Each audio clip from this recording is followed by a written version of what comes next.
السلام علیکم ورحمۃ اللہ وبرکاتہ. چې کوم ملګری وایي چې د ما د زړه ته بیماري نه لګي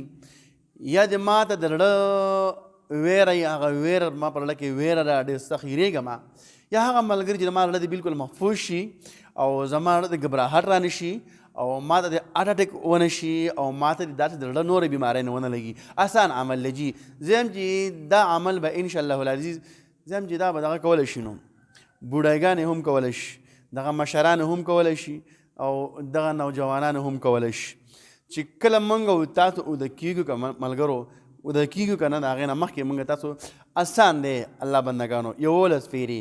دا لفظ ووایې یا باعثو یا نورو یا باعثو یا نورو دا 11 پیرې ووایه په ځان چوپ کوئ انشاءالله العزیز د هر څه نه به تاسو بېغمه یې ښه جي په زندګۍ به چېرته هارټ اټیک تاسو ته رانه شي لکه مختصر د داسې هم د الله ولي یې د الله ولي د زړه د بیمارونو محفوظ شي. صحیح ده که نه جي جزاک الله احسن الجزا. الله زموږ او تاسو د زړه ټول حاجتونه ارمانونه پوره کړي او الله دې موږ او تاسو د زړه د بیماریانو ټول مسلمانان وساتي. جزاک الله احسن الجزا.